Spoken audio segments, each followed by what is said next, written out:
beautiful. I love it when that actually happens. Hell yeah. Yeah. So no Walsh. He's Nope, no Walsh. busy doing other things. Yes, he is. Yeah, that's okay. But we're both rocking our merch. You've got the classic. I've got the one that looks like work at a takeout diner. Nice. It's my homage Nice. to The Bear. Probably the best show on TV. Not on TV. I mean, it's a really good show. It's a really, really good show. And people love the Italian beef now that they know about it more. It's surprising, actually.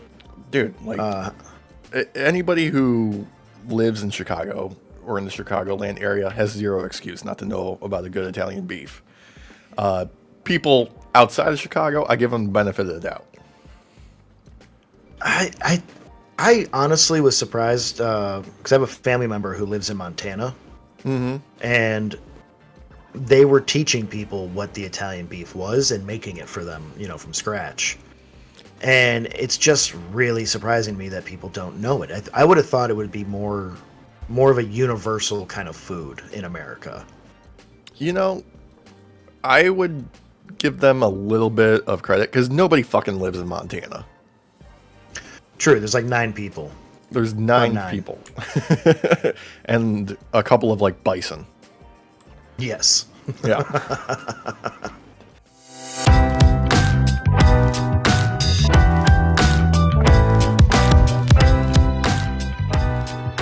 Very true. Yeah. But again, though, it's weird because I would have thought that this would have been a more universal, kind of staple food, like a hot dog is, or like a burger.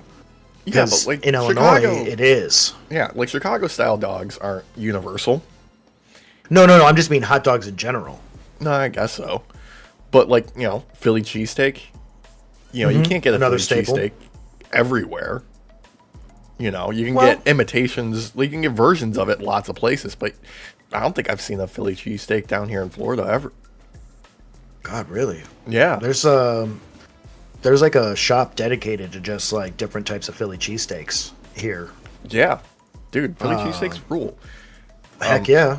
But the lack of Italian beefs down here is extraordinarily surprising, considering this is where Dick Portillo decided to hang up his apron. Yeah. I mean, not only that, but Florida is where it's like America's elephant graveyard. Yeah. It's where people go to die, and I feel like enough people from Illinois eventually move to Florida. So yeah, you would think it would be more common. Yeah, there's a huge number of people here from our neck of the woods specifically, right around us. There's also a ton of people from just the Northeast. You've got people from Maine, Connecticut, New York, some Jersey, but tons of them from New York and Connecticut mainly. I could see that though. People getting tired of the snow and everything and kind of the shitty weather. They want the opposite, and then boil to death. Yeah. Here's the one thing that they all have in common: none of them can goddamn drive. None. True, dude. So goddamn bad down here. I want, I drive a Volvo now, but I want a goddamn tank. That's what I want. I want the Dark Knight Tumbler to be on the roads down here and feel safe. I mean, you're in Florida, so it's possible that you probably could legally drive that down there. Oh yeah, absolutely. That would never fly here, but yeah, I just have to source it. Yeah, get it someplace. Man, I was driving home from work the other day, and I was going down a major road. It was a ton of traffic, as it is. Mm-hmm. And a freaking Charger decided to drive on the shoulder and pass everybody, right? Yeah. He must have been going 90 miles an hour when he went by me, kicking up rocks and shit. Mm-mm. And he ended up hitting some grass and started losing control. I bet you that dude could have clinched a fucking diamond out of his asshole. He was lucky enough to get it back and stable and back onto the normal roadway. Yeah. And he went the speed limit after that. The fucking speed limit. And I was like, yeah, that's fucking right, asshole. Yeah, dude. You're lucky. You gotta appreciate moments like that, because you have the initial like, okay, I'm not gonna drive like a complete dickbag anymore today. They go back the next day and they start driving like a dickbag again. That's just what happens. Oh yeah, yeah, of course, it's temporary, of course. Yeah. Don't get me wrong. Like I speed. Everybody speeds. Like maybe not all the time, but people end up going a couple miles over here and there. There's nothing exactly wrong with that, except in the law's eyes. But Yeah. Driving on the shoulder where like you're riding the line between like road signs and grass and other vehicles, like, come on, man. Yeah. Like, there's no reason. Like, you have a fast car, I get it. You want to show off, I get it. But like, do it on the road. Take it to the track. Simple. Yeah, like, fucking A. Like, come on, man. Like, what if I wasn't paying attention and I just drifted over the white line onto the shoulder? He either would have hit me or he would have gone right into the ditch. Yeah. And you know what? Who would have been in fault there? Exactly. Not saying I would have done it. Nothing like that. It's just like, what if I wasn't paying attention and I drifted over an accident, Dude. Like, why take that chance? How often? You never know what's going to happen. How often when you're driving do you have that intrusive thought of just being like, I could just, pit maneuver this son of a bitch right now? Oh, God. And it's just like, it's just one of those intrusive thoughts that just like sits at like the back of your brain and is like crawling forward, and you're worried that one of these days you're just going to lose it. I think the only time where I got really, really close with that was I was driving down I-90, and I was heading like towards the city. It was early in the morning. I was heading to work. It was like, I think like 5:30 in the morning, maybe. Yeah. So not a lot of people, but this was like past like Elgin, essentially. So where traffic actually can start to build up a bit. And this little old lady pulled out onto the highway going like 30, 40 miles an hour right in fucking front of me. Yeah. And I'm going 70. And I had to slam on my brakes. I almost like I lost control for a little bit. I was facing the barricade for a second. Like, it was wild. Yeah. It was wild to me. Like, she just crossed over the huge double like no passing kind of area where her lane would eventually merge in. Yeah. But she just did it super early. Like, just soon as like the barricade went away, she was like, and I'm out. And that's super common up here. Like, that happens all the time. You know that. You've experienced that type of crap. Especially on that, like, I-90 and, like, heading towards, like, 290, 294. Oh, God. It's awful. It's awful.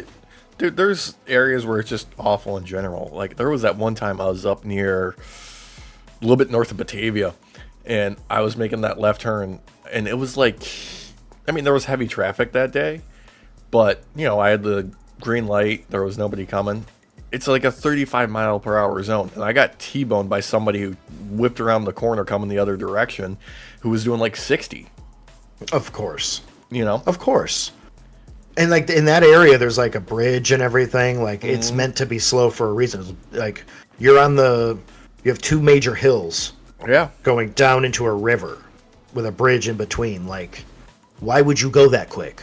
Yeah, I was turning into a bank, and like I was almost completely in the parking lot, and she just hit me like right behind my rear wheel passenger side.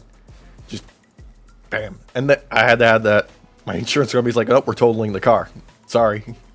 Yeah, because you're like, the frame is bent. So, like, you could bend the frame back, but it's never going to be structurally sound. And you run the risk of it, like, dogtailing over and over and over again. So. And I had just paid that car off like 3 months prior. God. Man, I remember that I know exactly where that happened. God, it's such a horrible intersection. Dude, it's brutal. Horrible. There. Oh. But, speaking of horrible intersections, we should probably talk about Money in the Bank, because there was some good on that show, and there was some rough stuff that happened, dude. A little bit. Yeah. A little bit. So where do you want to start with this? Well, I want to just, before we get into it, I want to cover like what you caught from the show. I missed Most of the pre-show, I was out at dinner. Went to an early dinner at this fantastic Korean barbecue place. Nice. But I saw a little bit of what happened on the pre-show after the fact, and then did you catch the post-show as well? I watched a little bit of the press conference. I did not see the pre-show though. I was at a birthday party. Yeah. So we both missed the pre-show, caught the main show, a little bit of the press conference. Like right off the bat, I want to say no shade on any of the people that were involved in the main event, but I think that should have gone on first. Yeah, I kind of think so too. I don't think that was a good closer. I think you should have closed, honestly, in my opinion, with either the heavyweight championship or one of the Money in the Bank matches, because those were electrified, man. Yeah, I agree with you on that. Specifically, the worldweight heavyweight, absolutely, or the Intercontinental. I think the Intercontinental could have gotten there with the main event. Yeah, actually, I agree with that. Yeah, I forgot about that one. Because I don't know what it, like, maybe it was just the way that things were kind of, like, laid out, or maybe it was with Cody taking the pin, but that, like, finish fell flat to me. Honestly, so you need the bad guys to win. Don't get me wrong, because you need the good guys to have a like underdog kind of feel. And it feels good when they do take the victory now in the future, which will probably be like SummerSlam or something else. Yeah. But I agree. It fell flat. And with such an explosive kind of opening that it had after we got through the 10 minutes of everybody having their entrances, which is another thing I'd love to talk about today. We can definitely get into that because I felt, I'm not sure, what's the opposite of schadenfreude, where you feel just utter sympathy for somebody, but at the same time, you don't actually feel bad for them. Oh, God, it's like just outright apathy at that point. Yeah, because Andrade making his entrance, like, you felt that too, where, like, there was just almost zero reaction for him. I was pissed. I was happy that Andrade was coming out. Because he's amazing in a ladder match. He is amazing in those kind of multi-man, party fests. He showed off what he could do in the ring. That annoyed me. He deserves a lot more respect than that. Also, Carmelo. Yeah, Melo is money, and like he is. I know, like if you go back and watch him, like his past couple of matches on like NXT and stuff like that, the crowd love him, but in Canada he got like almost no love. Weird, man, especially because he was on fire, dude. He took awesome bumps. He made shit pop, and he did some amazing shit on the ladder, man. Like when he got dragged off the ladder, by Gable, and he did that like fireman slide down. It was awesome looking. Yeah, dude, that what springboard Spanish fly that him and Andrade did onto a ladder that was on the ground, amazing. And yet the audience was happy with it, but they didn't explode. I exploded when I saw that. I was like, holy fuck. Dude, like that was amazing. The moment that really got me was when Drew just yeeted that ladder up top and hit him Jay in the face. Like I thought he was dead. That looked brutal. That looked like a real hit. Yeah. Like legit a real hit. And there was some real hits that happened at Money in the Bank that I don't think were on purpose. I don't think these were receipts. I think these were complete accidents. Yeah. Where the connection was a little off. Like especially like with Drew's Claymore that he did near the end. I didn't see a leg slap, and that connected. Like that his face bounced. Jay's face bounced real hard. Yeah, he hit another Claymore that night where it looked like it caught him in the chest. Where what happened there? Don't get me wrong. I think we all knew Drew was going to win Money in the Bank for the men's division. It just kind of there was an air about it. You could just tell. You could just tell. My anticipation though was that he was going to get screwed out of getting the briefcase instead, of him actually winning, though. That's kind of what I was hoping for, because Drew with the briefcase, it makes sense, but like I didn't like how they booked it for the remainder of the show, because it makes sense for the character, but it also makes him look real fucking dumb. Well, it goes back on his whole idea of like hating Money in the Bank. Yeah. Like, he's totally shit on Money in the Bank in the past. Like, he had an opportunity to do it a few times in a row and refused. Yeah, and like specifically, like the Money in the Bank screwed him out of his title. Just like his 5-minute title reign is all he had it for. I honestly believe that he is on a burn it all down spree with this pettiness now, because it does make sense for the character to win the briefcase and immediately fucking cash in. It does make sense. It does. We didn't need it. I honestly would have preferred seeing Punk mess with him from getting the briefcase. I think that would have been more fun. Yeah, like out of all the people in that match, Drew needed the briefcase the least, you know, as far as like character work goes, as far as like being over with the crowd, as far as like where he is at currently.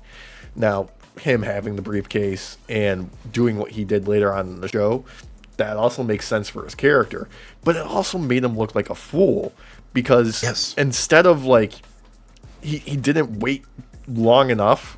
Like, he turned that match into a triple threat when he could have just waited a little bit longer and capitalized when they were both completely gassed, you know? Agreed.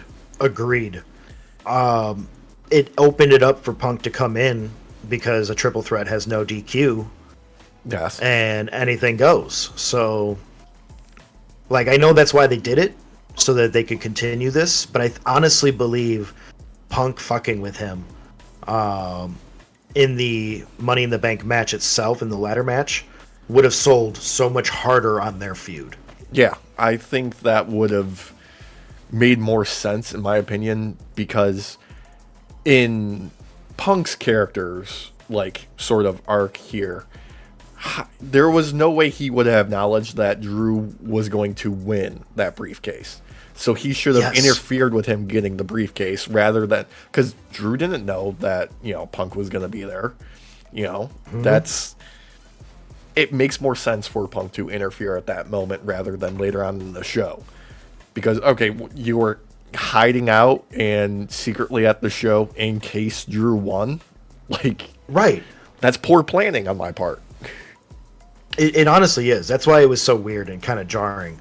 Don't get me wrong, it was still fun. Oh, yeah, you know, it was still great. Still fun. Yeah. But it, like, story-wise, it just would have made more sense to do it in the ladder match. It just would have made more sense. It would have sold harder, too, because now Punk has to deal with the Bloodline, Drew, and Seth Rollins. Even though there was already beef between him and Seth, it's now amplified because of this. Yeah. So it's turned up a notch, and that also brings us to the other thing that he has to deal with now, the big announcement during the show, which is John Cena's retirement. And like, Cena's going on this last run. It's got to be with Punk. Like, you can't not have those two have a confrontation at some point in the very near future. And he's juggling a lot of different feuds right now. Yeah. And not only that, but like, I don't know if you caught that part of the presser with Punk, where Punk, was talking about how like Cena is Superman and he's Batman, which is a great analogy, honestly. For how they both kind of came up around each other, because they're not the same person at all, but they kind of, at the end of the day, are kind of seen as the heroes. Yeah. I don't see how this can work out, where you have Punk as basically Stretch Armstrong now with so many different feuds. Yeah, he's being pulled in like every aspect of the main show into all the different feuds, which is both good and kind of bad. Because I think he's fantastic on the mic. He's he can tell a story in the ring like nobody's business. He can do all of the outside the ring stuff fantastically. But at the same time, the past couple of years since his return, he has physically not quite been there. Like, he's unfortunately injury prone right now. And if you put all of your eggs into the CM Punk basket, you got to have contingency plans in case he gets injured again, like, he did at the Rumble. Yeah. Thank you for bringing that up, because I actually do fear they are putting their eggs in Punk's basket. Way too many of them. This is my prediction. I believe Punk is going to take the heavyweight title from Priest. I honestly do. Priest keeps having marred victories. And I'll speak in a moment about the match itself, but because there was some issues there, other than just this. But I believe Punk is going to take the belt off him. Punk is going to have to defend the belt against multiple people. Seth Rollins. Yeah. At minimum, one person from the bloodline, likely Solo, because Solo ain't taking the championship belt off of Cody. It's just not happening.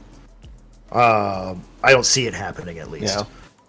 Yeah. And then he's going to have to contend with John Cena and protect the belt against him, because Cena's going to go after the belt so they can have their feud. Well, not just that, but Cena needs his 17th title.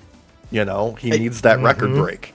And he's got, I think during the presser he said, at least 30 dates to make for WWE that they've negotiated so far. They haven't settled on a final number yet. But that's enough time for him to get like a title around his waist. And frankly, they gotta make it mean something. It can't just be a quick little 5-minute reign like Drew got, or some of these other guys. Like, he's got to have it for a minute at least. Oh yeah, no, so when it comes to Cena having the belt, my prediction is he will take the belt off of, if Punk is still somehow fucking healthy, off of Punk at WrestleMania, because that'll be his final WrestleMania. He'll take the belt, it'll mean something, and then he'll hold it for the rest of the year and drop the belt at the end. The problem is, though, will Punk be healthy enough for that feud? I don't think so. Personally, I love Punk. You know that. We are marks for fucking Punk. Oh yeah, dude. But we're realists. CM Punk. Yeah.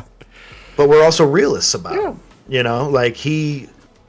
He's not that young guy he was back in 2012 and all that. You know what I mean? Like, it's not the same guy. Same thing with Cena, though, too, technically. Because if you look at Cena now, he's a lot slimmer of a version of himself compared to 10 years ago. Oh, yeah, 100%. Cena is also that guy, though, who, let's not forget, he was on the, 9 months of physical rehabilitation, and he did it in 3, and surprised everybody, because he takes his, physical fitness not just to an extreme. Like, he does his workouts beyond the way The Rock does it, because The Rock, he's just fucking juicing and lifting and going crazy and eating like a machine. Cena's more like a mad scientist in that gym. Like, he knows exactly what he needs to do to reach the level that he wants to operate at, Oh yeah I feel like there's been some time outside of the ring for him. Yes. And we're going to have to watch the cobwebs actually get dusted off, because I don't really count WrestleMania for him as like a full in-ring return, because it really wasn't. It was just a moment. Yeah. It was a good moment, but it was just a moment. Yeah, he didn't take a lot of bumps that night. No. Yeah, so I'm excited for his farewell tour. I hope it's an undefeated streak, personally. I think he deserves that. We get full-on Super Cena run again? Yes. Back in the old days of the dark ages of WWE? Well, he was the one who brought that up, kind of, though. Yeah. When he was there, he was saying, through the times where everything's hot, like WWE is right now, which it is. Yeah. And through the dark times where nobody knows your name. Dude. Toronto or Ontario, wherever it was, has always been there for them and for him. So, yeah, man, like I feel like we're gonna get some old school John Cena out of this. We might even get a match where he comes out rapping. Oh, Dr. Thugonomics comes back. Mm-hmm. You thinking like maybe we might get like a greatest hits run from him? Like he even comes out like old school OVW, the prototype. Oh, yes. I would love it, dude. Oh man, what if he pulled a Sting and had like instead of his children, because obviously, he had like some of his best friends come out in his older gimmicks. That would be awesome. I would love it. That'd be a sight to see. Especially after, like, God, I can't remember what entrance that was, where he had just, like, all the John Cena clones lining the ramp. Just doing yeah, the remember that? Yeah. Yeah. Oh, God, dude, it'd be so good. But I'm excited. I'm happy for him, because it doesn't mean we're not going to see him in the ring after that. It just means we're not going to see him in the ring as often at all. We're not going to see him in the ring wearing jorts. He said specifically he is retiring the jorts as well, just as they are coming back. What if he's retiring? Hear me out. Mm-hmm. What if he's retiring John Cena, the wrestler, and he comes back as Doink, the motherfucking clown? Oh, man. I don't know if he would do that just out of the memory of Matt Bourne, the original Doink the Clown, who, you know, had some troubles in those later years. And, you know, WWE owned that gimmick. Maybe we might see it. We might see him bring back Doink the Clown. I don't know if he would want to do that, though. Okay. All right. Hear me out. Yeah. Koink the Clown. I think you got something there. Thank you. Everybody else get out of the kitchen. Derek's cooking. I'm cooking, baby. And I'm not The Rock, so if I offer you a smell or a taste, you can say yes. Yeah, it's okay. It's all good. Yeah. Oh, man. But no, we need to talk about the match itself, though. The heavyweight title match, because Seth won, right? That's what you're gonna say. Seth won. Like that referee was trying to fuck on him. Like you can hear his hand hit the fucking mat on 3, and then he tryhards lifts it up like it didn't fucking happen. It fucking happened. Yeah. And don't get me wrong, the audience out there, a little hard to see everything. So I could see most of those people buying into the fact that Priest fucking kicked out somehow, raised his shoulder, something. But the camera fucking angle we got, hell fucking no. We got a close up. Dude, this was like 4K close up of a fucking goatsy, brother. Like we got to see everything. Everything. So he didn't kick out, he didn't lift a shoulder up, nada. I was reading this morning about what happened there, and I think it was Sean Ross Sapp who reported that Priest had a bit of a stinger after taking the previous bump. For the folks at home, it's very common in contact sports. You know, football players complain about it all the time. It's just some nerve damage that's temporary. So that's why he didn't kick out at that moment. But I'm sorry, you know, like that referee kind of screwed up there. You know, Seth was just doing his job. Priest, you know, you didn't kick out. Like, I'm sorry that sometimes you gotta call an audible, and you know. You're breaking the illusion here. Like you gotta live up to it. Yep. I was like, what the fuck? Mm-hmm. What the fuck? And then at the end, after it was all said and done, Priest was pissed. You could tell. He was swearing. He was mad at himself, and rightfully so. Because I would have been just as embarrassed as he was if I was in the same scenario. Like no hate on Priest. I'm not hating on him. No. Zero hate on him. Like shit happens. Yeah, but like his reaction after it was said and done was the same, if not like a more mellow version of what I would have done, because I probably would have freaked the fuck out. I would have been so mad at myself. And like, honestly, you gotta feel really for those two guys right now, because like they had exactly what they needed for that match up until that moment, and. Luckily, you know, Drew and CM Punk, you know, they took the eyes off of that moment. You know, they became more of the talk of that match, luckily. But damn, that's unfortunate.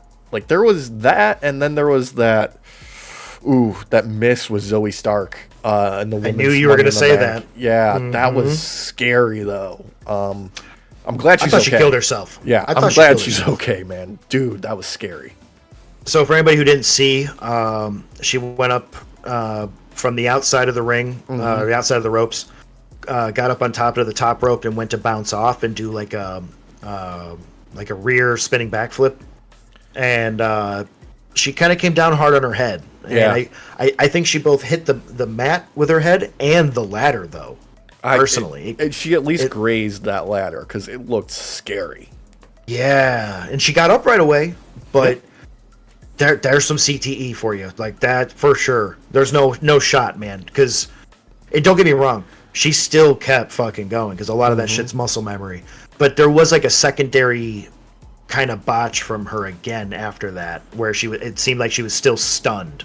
Yeah, like I'm surprised they didn't go with concussion protocol and get her out of there, just to check. But you know what? By all accounts, she's fine.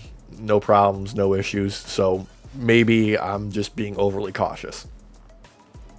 Yeah, it was crazy. There was quite a few botches because we got to see what happens when you do it right on the ladder, where you're hanging upside down.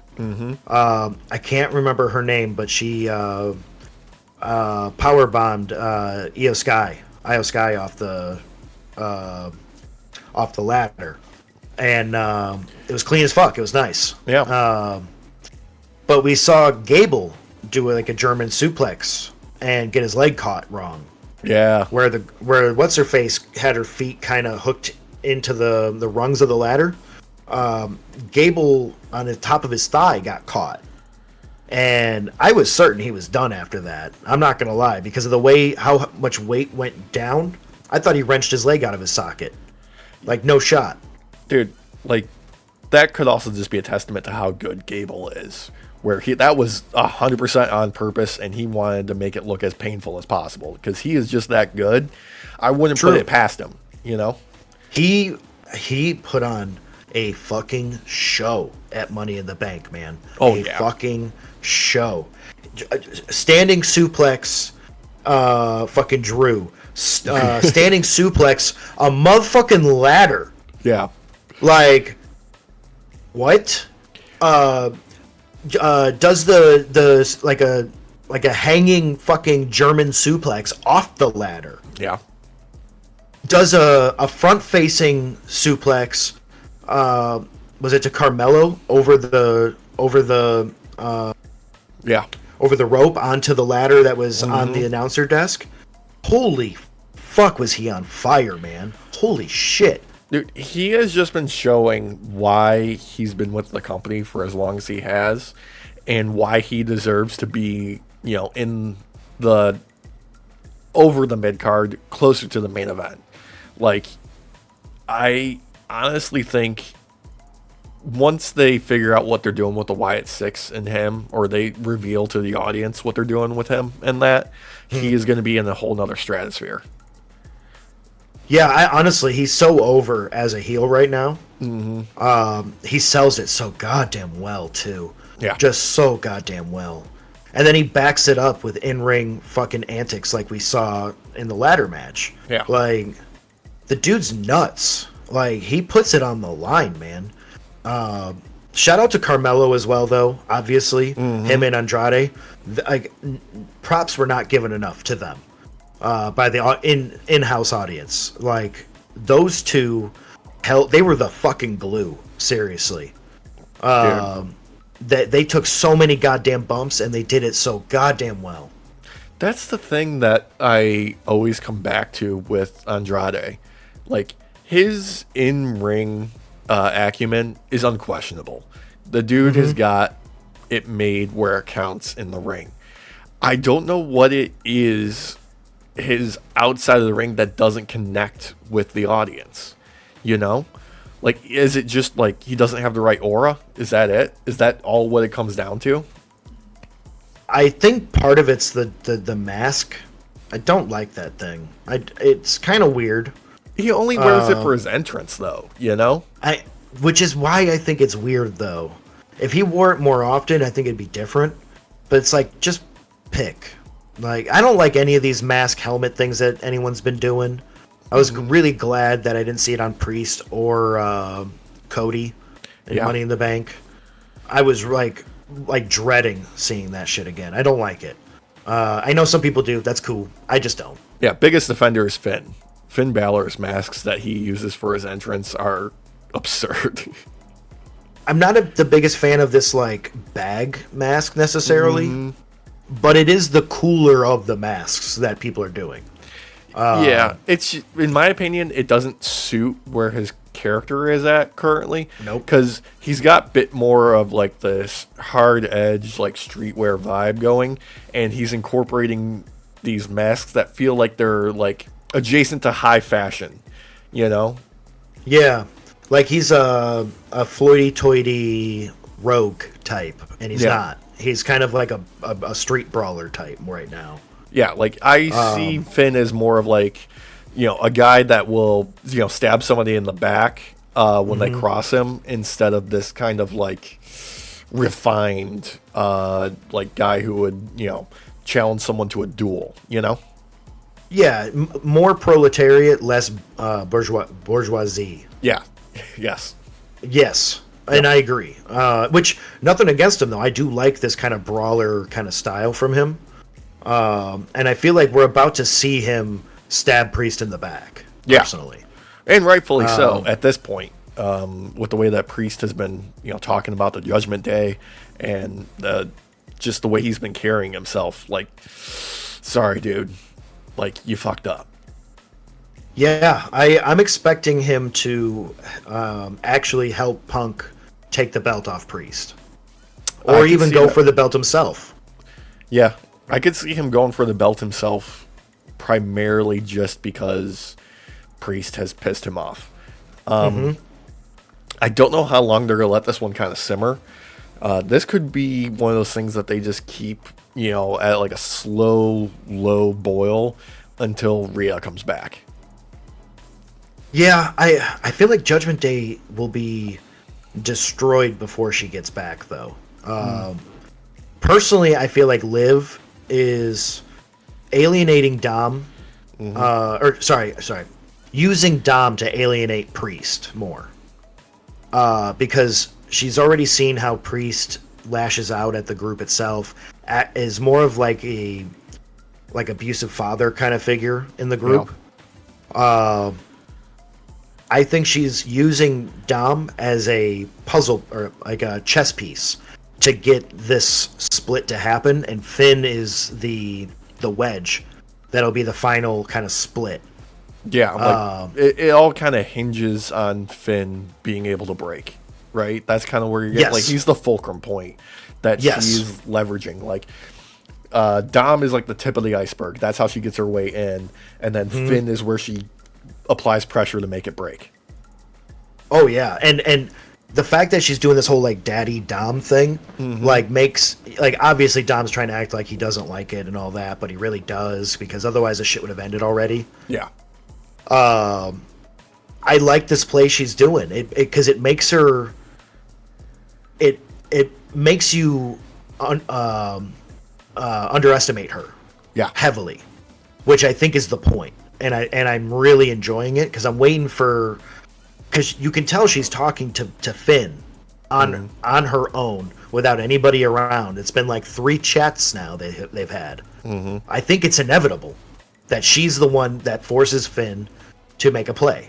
Yeah, and also I gotta give a quick shout out to Carlito at this moment, because his kind of like clueless reactions to everything kind of just, it's that little bit of on top, it's that little cherry that makes it for me. I love that, like, he hasn't been part of the group long enough to be like put on the shirt or anything like that, and he doesn't know any of these inner workings enough, and he just plays into that, and it's so awesome. Yeah, I love it. It's so much fun. We should probably dive into the Intercontinental match real quick. Yes. Because honestly, they had me. Like, I thought Braun was going to take it. for quite a big portion of that match, dude. I did not. You didn't? I called Sammy retaining before it ever happened. At no point did I think Sammy was going to lose. I always thought that this was going to be the humbling moment for Breakker. He needs to be humbled. And who better than Sami Zayn, who's not fucking afraid of anyone? No, you know what I mean? I'm 100% with you. Like, going into it, I 100% was like, no, Sammy's retaining, obviously. But in the course of the match, I thought Braun showed enough to be a threat to Sammy's reign. Oh, yeah. Like, they got some near falls in there that I was totally biting on. What I really enjoyed the most about it was Braun also learning Sammy in the fight. You could see him learning Sammy's maneuvers. Did you catch SmackDown on Friday? Yeah. Dude. Okay, so you saw where they had their moment together, and Sammy jumped over him when he came at him like a fucking freight train and went right into the stairs. And Breakker expected that to happen again and stopped himself just short of hitting the stairs and was able to capitalize. I loved all that. I think their back and forth they did was beautiful, and I think the only reason that match was because I don't want to say it was short, but it felt shorter than it was meant to be. It looked like Braun hurt his leg pretty bad. Yeah, they were talking about him tweaking it on commentary quite heavily while Cole couldn't speak and was cut off from everything for a moment there. A little bit of technical difficulties. Yeah. But we got to give a shout out to Braun did a picture perfect top rope Frankensteiner in that match. Holy shit. Like, he doesn't always dial it in perfectly, but he fucking nailed it that night. The snap is the reason why when his knees and like his shins hit the fucking mat, it reverberated through the whole entire fucking arena, man. Like, it was crazy. Both of them, like, shout out, because they played this match S tier. This was honestly the best match of the night, in my opinion. I absolutely loved like Sammy just like being like, nah, brother. Like, I adapt. I think Cole was the one who said he's like a zombie. He just keeps getting back up, and it's so true. Yeah. It's so fucking true. Like, that's the story going into it. Like, Sammy, you can knock him down as many times as you want. He's getting right back up. Like, you're not stopping him unless he's, in the ground, buried 6 feet under. It's Sami Zayn. He's... Exactly. Oh, God. The biggest thing about it for me is Braun's been on this upward trajectory, and this isn't going to stop him by any means. But I think he needed to be humbled a bit, because he was very full of this idea that, I missed out on King of the Ring. I'm going to kill everybody. Yeah. Sometimes your rage can only take you so far. And Sammy kind of showed him what happens when someone can use your own rage against you. It's very true. I mean, he does have the, sort of like Steiner DNA in him, so to speak, where they're not exactly the most, what's the word I'm looking for here? Safe True. For themselves. Like, they don't. 8 intellect, brother. 8 intellect, okay? No, sometimes we just... No. They can do math on a level that the rest of us can't because they're genetic freaks, okay? I'm saying that they don't take precautions and protect themselves. They don't have that bit in their DNA that keeps them from hurting themselves when they're trying to hurt other people.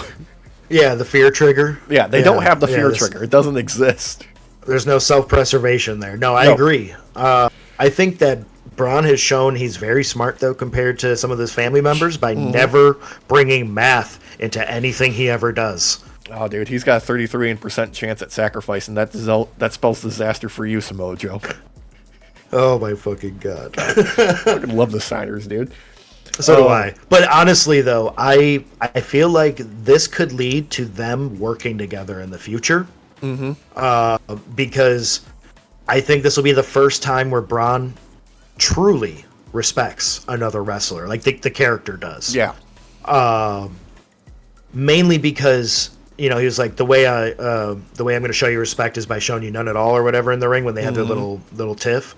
I think this might have been enough to humble him down a little bit and think twice about solely using rage. Like, I could see him going to Sammy to kind of learn some Zen. That'd be interesting. It'd be fun. Alternatively, this could lead to Braun teaming up with Johnny Knoxville, who is still feuding with Sami Zayn to this day. It's been how many WrestleManias now? I mean, you know what? If you can keep something going, you keep it going. Yeah. Oh, I love it. Still unresolved in his opinion, and I love it. Oh, so good. Yep. So good. Oh, we should probably dive in a little bit to the women's Money in the Bank. Yes. Because I honestly was I was hoping it would be Chelsea Green. That's who my favorite was going in. Them giving it to Tiffy Stratz, not a problem, but she don't need it. She don't need it. No. If anything, I think this is going to stall her out. Especially because when is she going to cash in? Like, I think Cole kind of gave up the bag a little bit, saying that she would cash in likely at SummerSlam. I don't think he should have said that. Could be a misdirect, It could be. It could be. But you know how he is sometimes. Sometimes he's a blabbermouth. He is, especially these days where he's off the leash. Exactly. She didn't need it. Io didn't need it either. Honestly, I felt like this was Chelsea's moment.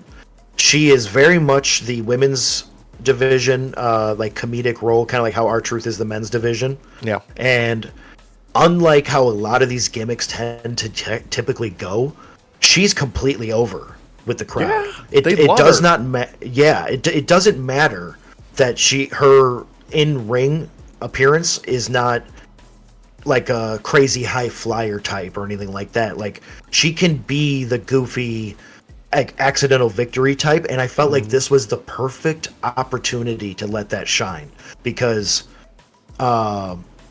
instead of her going through the tables at the end, which, if you didn't see, audience, Tiffy kicks Chelsea's ladder at the end, and she goes into the tables that they both set up with each other.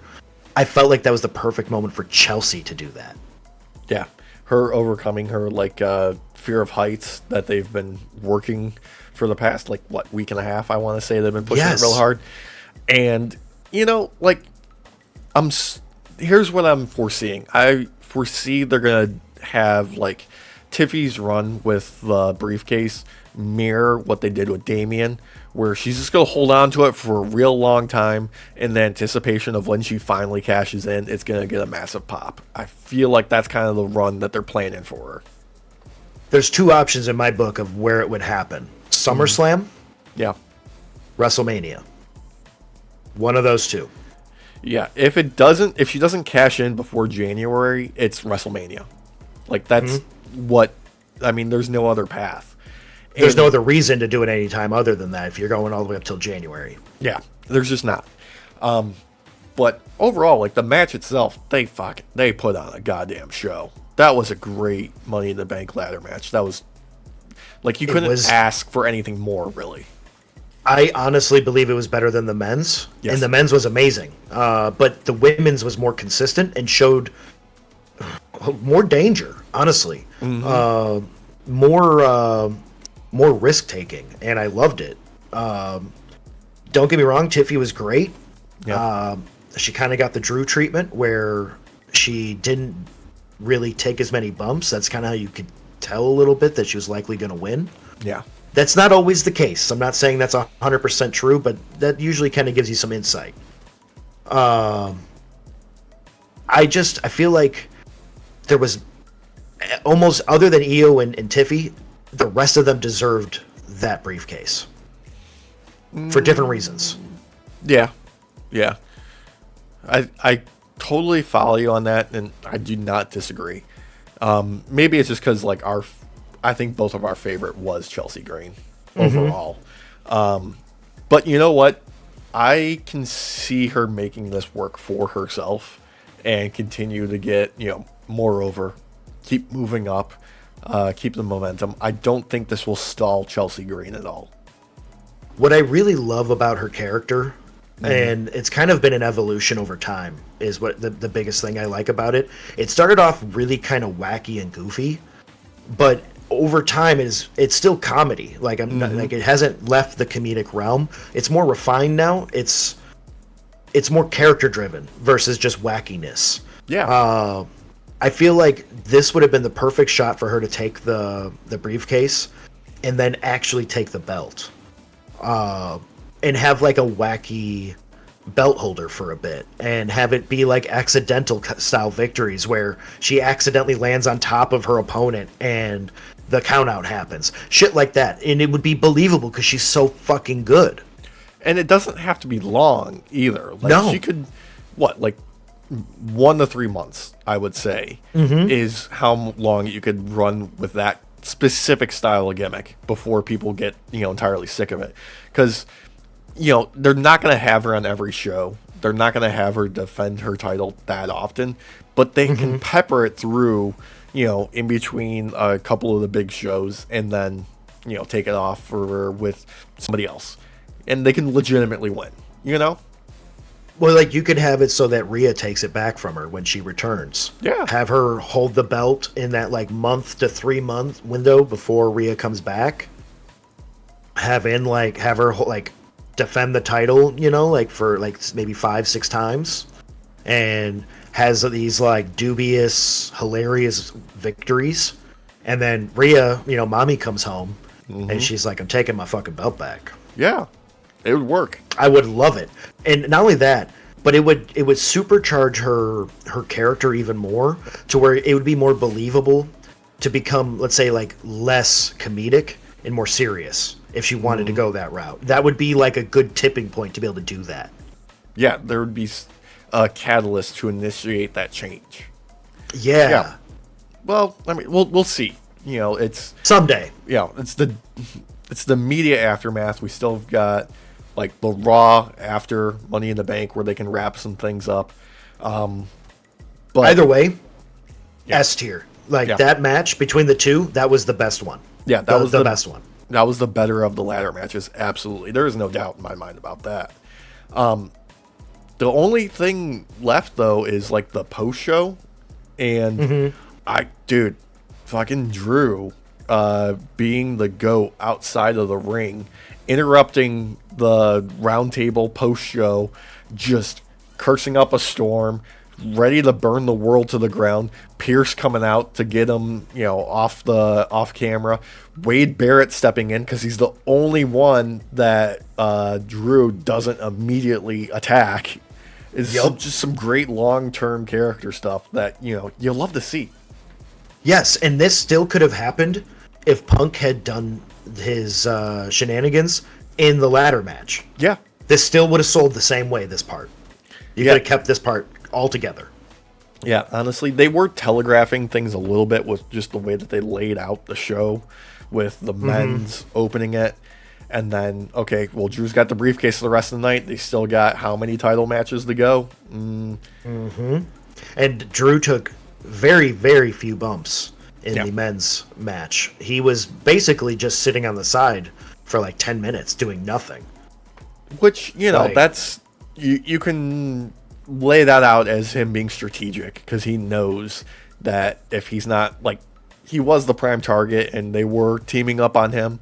So if he's like, I'll just lay low and let them all gas each other out, like, that could be the mentality of him going forward and him actually being smart for the one time that night. I got a theory here, brother. Yeah. I gotta. Let me lay this down on you. I'm seeing a team up starting to form here. A yeet and a yeah. Dude, that moment worked so well. It's a big change from the, it's not that, like, there's still that many syllables and yeah, yeet, between yay and no or boo or whatever.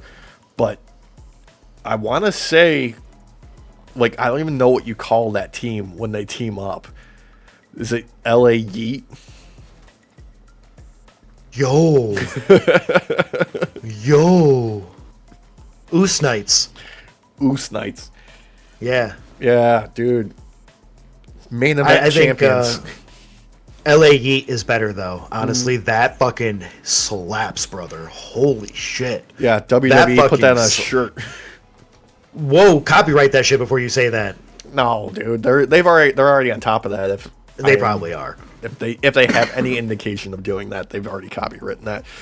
Shit. Honestly, it could go one of two ways. It would be an amazing fucking rivalry Yeah.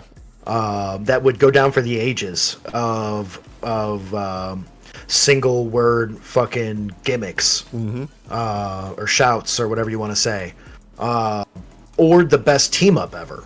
Yeah. Like, holy shit! Like, not only that, you would allow Jay to go back into going after tag team titles. And, he shines so well in the tag team division. So you could get away with that. I'd rather him be a main card event because, he's main event Jey Uso. But I think that would be an amazing team up. Yeah, I think they would work. They both have, like, the juice to make that work phenomenally. Their character work right now is pretty damn good. Like, Jey Uso has figured out how to play Jey Uso better than he ever did before. Yep. Don't get me wrong, his whole conflicted, reserved, and reluctance of being in the bloodline worked phenomenal. I thought he was one of the highlights of him and Roman and Jimmy doing that. But this right now, this works. This works as a solo, run ever could for him, I think. I feel like what we got was we had a reserved Jey Uso when he was in the bloodline because he was basically in a toxic relationship with his family. Yeah. And he's like a butterfly now. He's getting to be himself. He's not under pressure of trying to fit in to Roman's mold of what their family should look like. Yeah. I think it's great, and I think it's awesome character work in general. When you look at the timeline of events, kind of like how Alpha Academy and Gable, with the fallout and everything, and the build up to the fallout, like fucking S tier shit, brother. It's cinema. It is. It's literally carny fucking soap operas, and I'm here for it. Dude, I'm here for it. The crowd wanted Roman to come out so bad during that main event. I knew he wasn't. Like, there was no indication he was going to be there. It's too early still. But go ahead. Sorry, go ahead. But I'm waiting for it. I am waiting for that moment to be right for him to show up, and I can't wait to see how it plays out. It's going to be good. I'm starting to think he is gone until WrestleMania next year. I'm of that mind because he was doing a movie. I don't know if he's done shooting the movie, but that, depending on how good he did in that, he could have gotten more roles even before this movie was even close to coming out. It's possible. And taking time off to be with his family and everything, rest up. I could see him just, being like, you know what? I'm taking a year. You can write me back at WrestleMania if you want, or the lead up to WrestleMania, but I'm taking time off. And realistically, that works for his character, where he could be like, okay, I lost, but he's still got the confidence to be like, nothing's going to change if I'm not here. I can walk back in and just, nope, all right, everybody get in line. I'm back, It'd be believable for him to come back and be this new Roman Reigns as well, too, where like he's humbled a bit, maybe tries to bring a more confident and less toxic bloodline together, while overcoming Solo, which I don't think would be that honestly hard to do because he's definitely outshadowed by all of his enforcers. Oh my god, dude. Jacob Fatu was phenomenal. I've never seen somebody that big do a whisper in the wind. Like, that's not even a whisper in the wind. That's a shockwave in the sky. I was gonna say, dude, that was a shotgun in a hallway, brother. Like, Yeah. holy fuck, dude's on fire. He was the highlight of that match, other than KO and Randy. Dude. I Randy don't think hit Cody was so there many to RKOs. He did so I know. many RKOs. I just don't. I don't think Cody was in that match to shine, on other than to take a loss to help show the Bloodline is a force to be reckoned with. It's kind of like I don't want to say Avengers versus Dark Avengers, but like this is that where the Avengers are now facing a team that has been kind of created in a sense to outdo them in a very mean and dirty way. Yeah. Like, this isn't so much like MCU Infinity War anymore. This is something a bit darker and dirtier. Like, I almost want to say this is like more closer to like a street level threat. Like, this is something that, like, you know, Daredevil, Luke Cage, Iron Fist, and like Jessica Jones would be dealing with, where it's not like earth shattering. They're dealing with something that is more violent, more intense, and intimate on like an evil sense. Yes, yeah, where it's more close to home. I think we all knew that the Bloodline was going to become more violent. Yeah. It's just, I honestly believed more in Solo being able to sell it more for his character. And unfortunately, man, I'm not sold yet. I don't know if that's on purpose, like, for him to still look weak. Like, that could be by design, I fully admit that. Yeah. But if it is, bravo, because then yes, you're doing it fucking right then, I guess. But I don't know, man. Like, I was not sold by him in the match whatsoever. Yeah, like we talked about like last week how we were gonna get more into the Bloodline this week, and I'm right there with you. I don't know if this is on purpose quite yet. It feels like it's on purpose because the previous SmackDown where Paul Heyman rejected Solo, like that hit, that was perfect. They nailed that moment, and I don't think this is by mistake. I think so. I've told you this. This is kind of like my mentality of where the Bloodline is, like, historically now and where it is currently. Like, Roman's bloodline was Godfather Mafia. Solo's is more gang violence style, where this is more like South Central LA, more violent in the aspect of Roman's was like, okay, gaslighting, manipulation, abuse.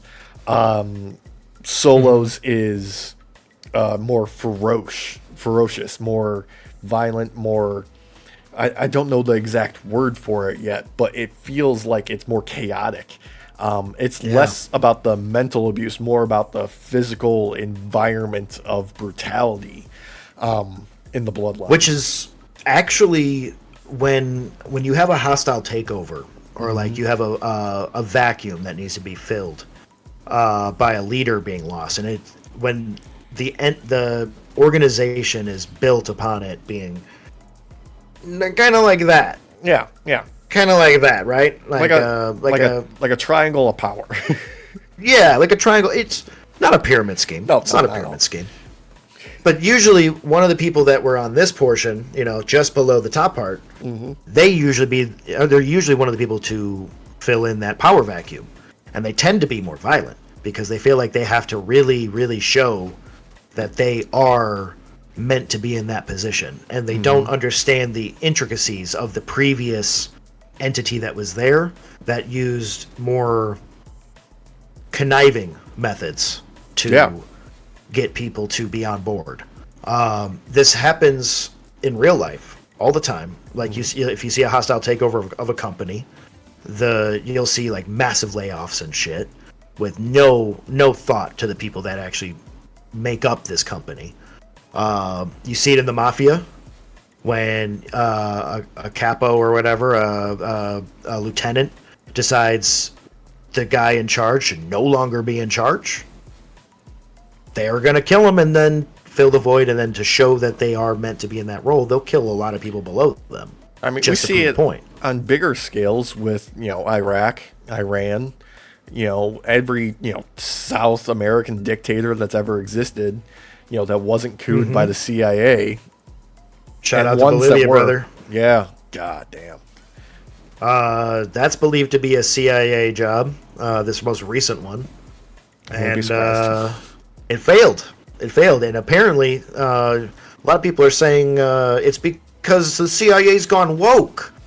Because they're so woke, they couldn't do a coup correctly anymore. Little coup boys. Oh, man.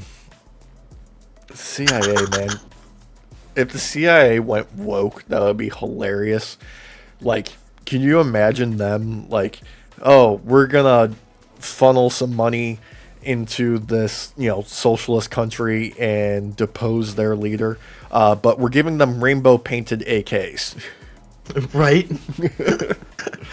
The bomb says, with love. Yeah. God. But yeah, like, if this is the direction they are meaning to go with Solo, then bravo, personally, because then they're doing it right. I guess I'm just not seeing it the way they're trying to sell it to me, I guess. It could be the issue. It could always be this right here, because this is rocks. There's just fucking pebbles and stones. There's like maybe a gopher up there. Oh, see, okay, here's where it is in my head, and maybe you can follow along with me here.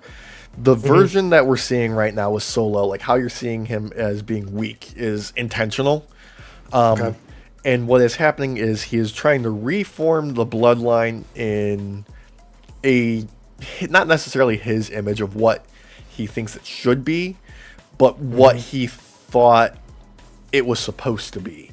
Like, he is bringing in all of these other, members of the bloodline, these other Samoans, these other members of the family, who are a bit more like wild dogs than Roman would bring in. Like, there is a reason Roman didn't call these guys up, is because they are harder to control, and they are the ones that are going to turn on Solo because he's not strong enough to lead them.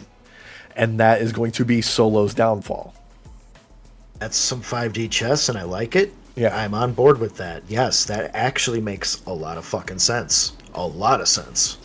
And that would actually play in perfectly, actually. Yeah, and that's why Paul Heyman didn't side with Solo. Because Paul Heyman historically has been the guy to go wherever the wind blows.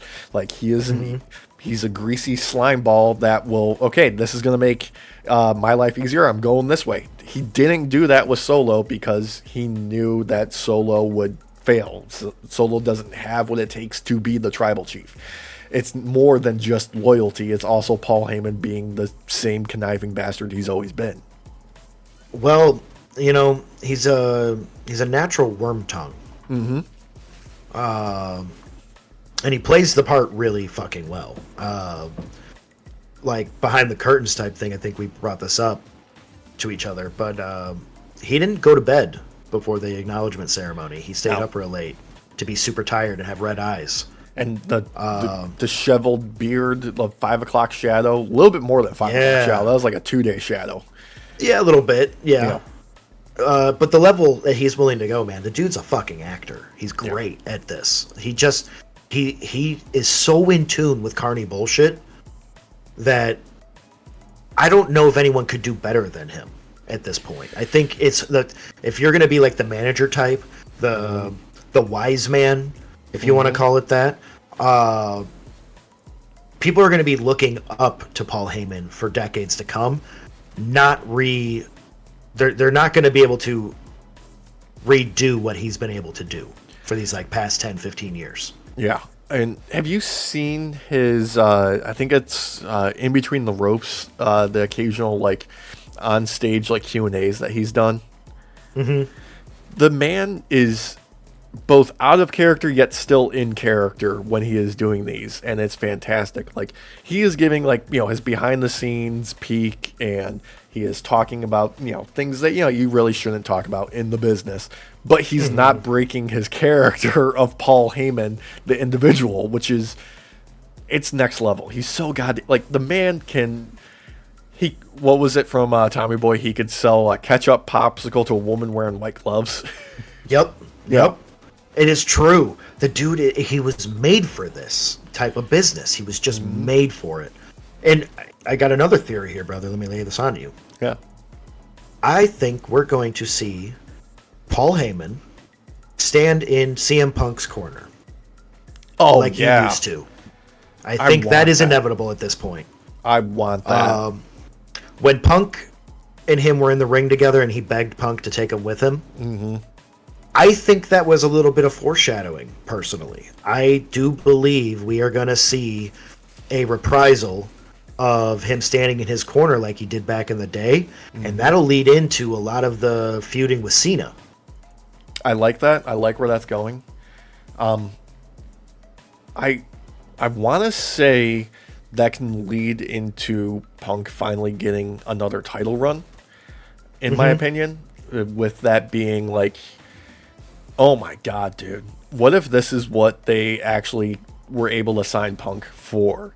Like, they get Paul Heyman in Punk's corner. He gets the feud with Cena.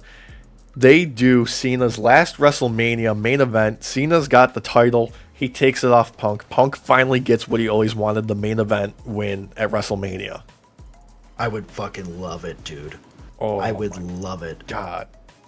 Not only that, but you're being able to go back and relive the past a bit that didn't fully get to actually happen between these two. You get to see a real end to a feud between these two. Like a true end. Yeah. You didn't get to see that back in the day. Punk left before any of that could truly be resolved. So, to actually kind of get an ending to this would be really nice. Everybody gets a win if Punk can stay healthy. Yeah. That's a big if, but you know what? If they play it right, maybe don't put him in precarious situations so much, which would be a lot easier to do if he had Paul Heyman in his corner telling him, hey, some of these feuds are fucking stupid. Stop it. Yeah, don't waste your time with this. Move on. Yes, like with Seth. Be like, go bury the fucking hatchet with Seth right now. Yeah. You don't need him running out on you in the middle of your rise to take the belt off a Priest. Yeah, you don't need the Shield's music to hit and him to come out from the crowd wielding a chair again. Seriously. Fucking seriously. So, I don't know. It's my theory. I think it's going to happen, though. But it would make sense, especially if they're trying to do like a big grandiose finale for John Cena. No one better than Punk for that, in my opinion. Yeah. Like, there's got to be Punk and Cena. There's got to be a Randy and Cena. There's got to be probably a Finn and Cena. And I wonder... KO. KO, yes. KO. Yeah. I'd like to see AJ Styles and Cena again. Oh, yes. Yeah. Yes. And then some shaved beard, AJ Styles. Oh man, haircut short. Yeah, dude. There's a lot that we can still like book for Cena with this last run that I can't wait to see. Like, I want to see him up against some of the younger blood. I want to see him against Braun. I want to see him against Mello. I want to see him against all of those guys. Oh, dude, bring Taker back. It's so easy to do. It's so easy to do. Yeah, you see how quick he can move now. Motherfucker ran out to the ring and back out of the ring backstage in like 3.2. Faster than the security guards. Faster than The Rock could smell what was cooking. And he's the one cooking. He is. He's the chef. He's in the kitchen. Now, that brings me to my one last final like little bit of future booking headcanon with the Bloodline. I think The Rock's the one behind Solo's ascent. I think he's the one who's putting these pieces in play, making these calls, keeping the Bloodline relevant, building it up, but building up to a point where Solo won't be able to overpower him and he can still take control. I could see this working, especially if they did some pre-recording with when The Rock returned and to potentially face Roman. If they did some recording with him talking to Solo and putting some stuff in his ear and stuff, that would be awesome. Yeah, that would be great. And actually, that would be some good cooking. Yeah. That'd be some good cooking. That's where my head's at right now. That could shift, that could change, but just the way that they've kind of laid things out, the way these interactions are happening, the chemistry of where the bloodline is in WWE and these different people at play that are on screen and are off screen, that's kind of where my head's at. Did you see the YouTube documentary they did for WrestleMania that finally came out on Wednesday? Yes. Okay. Yes. God, was I was bitching. Like, you already knew I was going to say this probably. Yeah. Every time The Rock would talk, I was like, you fucking liar. Like, you goddamn liar. No, you didn't. You didn't come up with this. This was not you. He let it slip a few times how he wanted it to be a certain way, but then, we have to listen to the fans. Fuck you. Fuck you. He is trying to take so much credit for it. I fucking love it. Dude, he is still, like, outside of the ring. He's not, it's past WrestleMania. It's past all this. He's still working Final Boss Rock. Like, this is the Rock we get moving forward. Anytime he's involved with WWE, I'm here for it. I love it. It's such carny bullshit. I'm like about to have a fucking brain aneurysm, and yes, like I fucking hate him. Dude, he's working. He's working me hard. Yeah. He's working me hard, dude. Like God damn it, I hate it. I fucking hate it. But you're probably right, because if you think about it, he was setting the stage for him taking over the Bloodline originally with their match. Mm-hmm. Why not be petty and force a split by putting some nice pre-written by his staff words to put into Solo's ear, because he can't say anything without it being pre-written by his team. So Brian Gewirtz is working overtime. Yeah, it was perfectly crafted. You know what I mean? Like, perfectly crafted.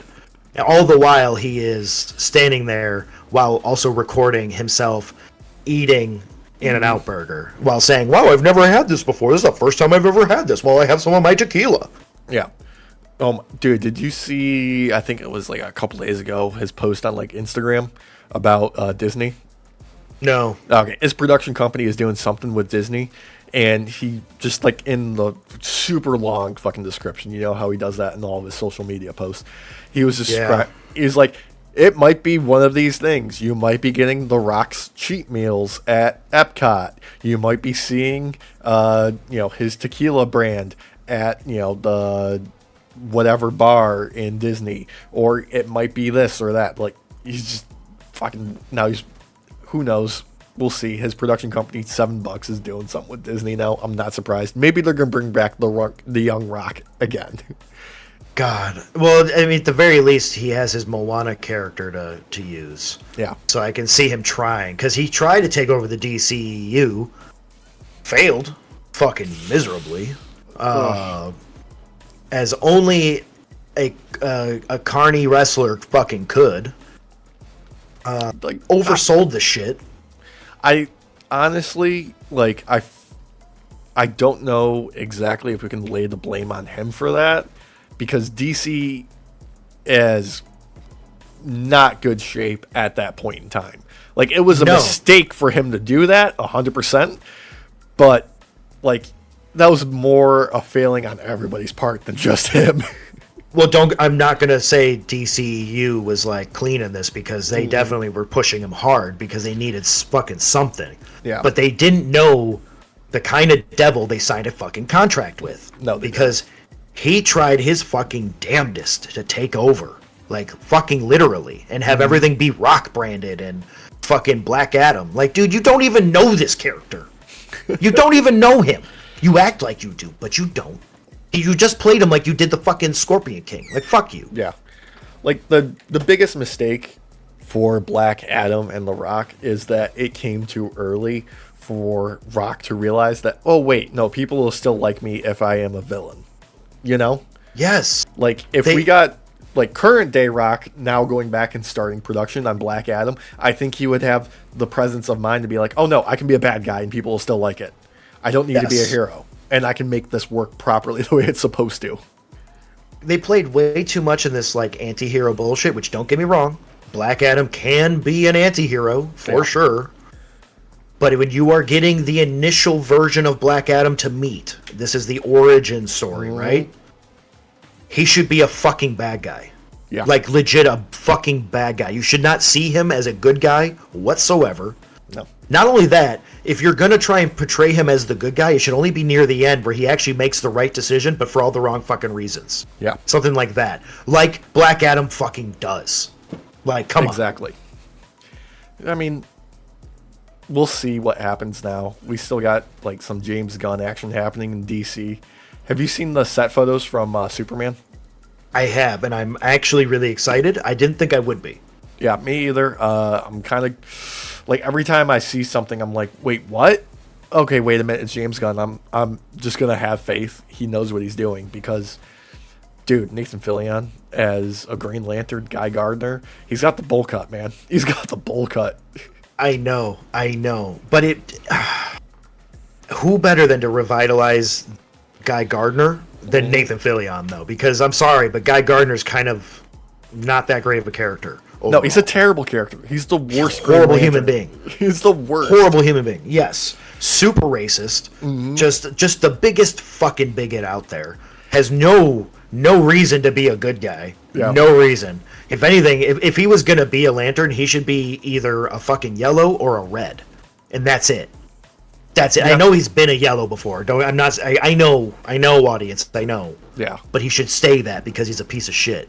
Exactly. Him and Sinestro should go suck each other off or some shit, or fucking play dangle the cock ring or something, and let someone else who's better be the fucking Green Lantern. Thank you. Yeah. Personally, I can't wait for them to bring in Batman to sucker punch him. Yes. I would love a Michael Keaton Batman again. Ooh, yeah, Michael Keaton can still work it, man. He's so good. Honestly, despite the fact that it was all fucking CG except for close-up face shots when he faced off against a fucking Kryptonian. Yes, please, more. I fucking love, like, CGI fucking 90s Batman not doing crazy CGI fucking antics necessarily. Like, thank you. It was believable. Yeah. I haven't Best seen part of that movie. fucking Flash movie. I haven't do not see it. Do not fucking see it. I am never recommending like any of these goddamn movies. Yeah. Other than the first Henry Cavill Superman. I will recommend that because it gives you a different take on Superman. It's not the correct take, but it's a fun take to have. My personal thing with that Superman is I wish they kept it kind of the beginning part a little bit longer. Like, okay, lose the, Pa Kent sacrificing himself in the dumbest way possible. Lose that. Yes. But keep Superman kind of like not sure how he wants to be a hero for a bit longer. Have him going around saving people in secret before he gets the suit a little bit longer. Yes.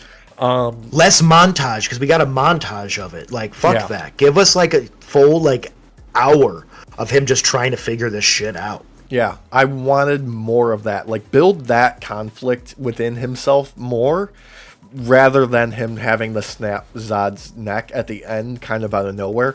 Give us more time with him trying to figure out how to be a hero and sell that moment of him having that last resort. Like, have him come to a moment where he didn't, have to kill somebody and it backfires, Have him have that inner conflict of like, no, this has to happen for me to save these people more at the end. Yes. Have it, because they were doing like zoom shots in the movie back and forth between the eyes getting close, the lasers from the eyes getting closer and closer to the family and shit. And for what it wasn't bad.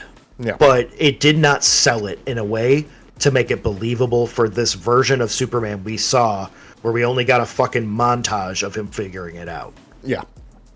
Like, seriously, like, it give us an hour of him just saving people, like you said, in secret, doing crazy ass shit. Have him fight the first Kryptonians not in the Superman suit. Have him fight them in a fucking blue jeans, boots, and a flannel, Yeah. And in a cornfield in Kansas. yes, and then like the shit gets burned off, and he's like, his pants are like shorts basically. They're like all singed, and his mom's like, "Here, take this. I've been holding on to this forever, little sweetie." Yeah, I and made he's this like, from "Oh, the thanks, blanket Ma." in your little spaceship. Yes. I made this years ago when I was bored waiting for you to go to sleep one night, and I just knew the size you would be one day. Yeah, just knew right off the top of my head. Yeah. Also, remember, it is canon that Superman believes in Santa because they would wrap his presents in lead, and he said that, no, Santa knew to do that. It wasn't you. Love it. Hell yeah. Well, Santa's real in both of the universes, both Marvel and DC. Like, he's actually a real character. Yeah, and he is one of the most powerful people in the universe. He's typically the most overpowered in both, in any. Really, Oh my God. actually. Bringing it back to wrestling, have you seen the trailer for Red 1, The Rock's new movie with Chris Evans? Yes. They're going to save Santa, Derek. They're going to save Santa. I might see it just because of Chris Evans. I haven't seen him act in the trailer for a paycheck at a level like that before. Like, he is just there to get paid. And yes. This is one of the most expensive shoots in movie history because The Rock wouldn't show up to set on time. I can't believe it. Oh my God, they ballooned the budget by $250 million. I can believe it. And he still probably got paid for those days he didn't fucking show up. No, I guarantee it. I can't believe it. I just want to say, I can't believe they kept their production going, is what I'm saying. I'm surprised too. Okay, yeah, I'm surprised too. But you had Chris Evans, who, phenomenal actor. If y'all haven't seen him in Knives Out, Ooh, yeah. an amazing performance from Chris Evans in that role. Obviously, he's an amazing Captain America. Yeah. I love. He's one of the reasons I still love Captain America to this day, despite my issues as he had with the country. But he, no matter what role you put him in, and no matter what kind of like hand knit fucking grandma sweater you put him in, he sells that shit, brother. He sells that shit. Okay, here are my top picks for Chris Evans as a character actor and as a leading man. Okay. Number 1, Snowpiercer. Yes, Snowpiercer. He is fantastic in that movie. Comedic role, I want to throw Scott Pilgrim in there. Okay. Yeah. I was thinking that one too. Yeah. Over was it Date Movie or whatever it was? Not Another Teen Movie is the other one. That one. Okay. Yeah. That was the other one where I'm like, it's with the banana split in his butt. Yeah, like he showed that he can do comedy and, not take himself too seriously in that role. It's fine, but the movie itself is, Yeah, it's not great. But it's not. No, But you're third. For Unexpected, doesn't get enough love in my opinion. Push. Ooh, yes. Yeah. Yes, actually, that's really good. Damn, that's a really good choice.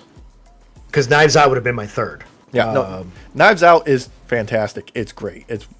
I'm super excited for the next movie.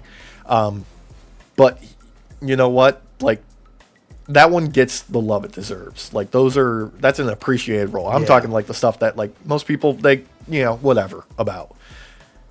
Jump came out right after he played the Human Torch, I believe, right? Like, that was his next kind of like superhero kind of movie. No, Jump was Hayden Christensen. Oh, that's right. Yeah. Oh, that's right. Oops. Yeah. Oops. Actually, this brings me to a good point. I want to start doing some deep dives on some movies because I've been hankering to rewatch the Fast and the Furious movies. God, you're going to get me to watch these things. Okay, dude. First one, I will contend, genuinely solid movie, okay? Yeah, I like the first one, actually. Yeah. I do like the first one. Yeah. Second one, completely passable, okay?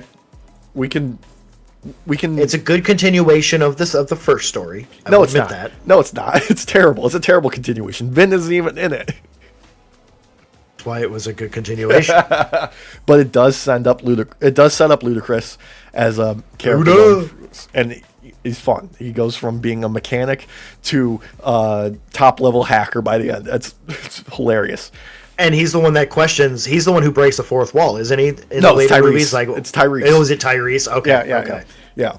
Third movie is where we get Tokyo Drift, where we get the introduction of Han, best character in the entire goddamn series. The only cool thing about that fucking movie is a behind the scenes little factoid where they weren't allowed to shoot on that one street that they shot on with the drifting car. Yeah. And they did it anyways, and the guy who drifted in the car said he was the director so he could get arrested instead of the director, so the director could go to set the next day and still shoot the movie. Yeah. Brilliant bit of. That's the only cool thing. That's the only fucking cool thing about that movie. That's it. Yeah, I mean the rest of it is completely fucking pointless. Although I do love the fact that the shit ass kid from Home Improvement is the villain in the beginning. He's a school bully. He's just playing himself, brother. That was just. Yeah, they didn't tell him he was going to be in a movie. That was just him. Yeah, but no, that movie rules for Han and Han alone. Okay. You know what? If we're going to watch all of these fucking movies, these Fast and Furious movies, that'll make me more furious the faster we fucking watch them. We're gonna have to like desensitize by watching all of the Land Before Fucking Time movies. Then, okay, all right. That will crush our souls. You know that. Yeah, I'm petty. Yeah, you're gonna be petty. I'm gonna raise it up a notch because then we're gonna do all the Venom movies, Madam Web, Morbius, and Kraven the Hunter when it comes out. Fucking morbid time, brother. It's fucking morbid time. Fucking morbid time. Yeah. I have yet to see Madam Web, so don't know. Yeah. They just didn't see it. They just didn't watch it. Yeah. Sorry, Marvel. It's Sony. You know it's Sony. They don't give a shit. Yeah. Yeah. I don't feel bad for him either. Like, you could keep the superhero movie genre going past Infinity War and Endgame and still keep it nice and good. Yeah. The problem is these people, these fuckers, their brains, like their vision expanded so goddamn far. Like, just so fucking far. Like, why?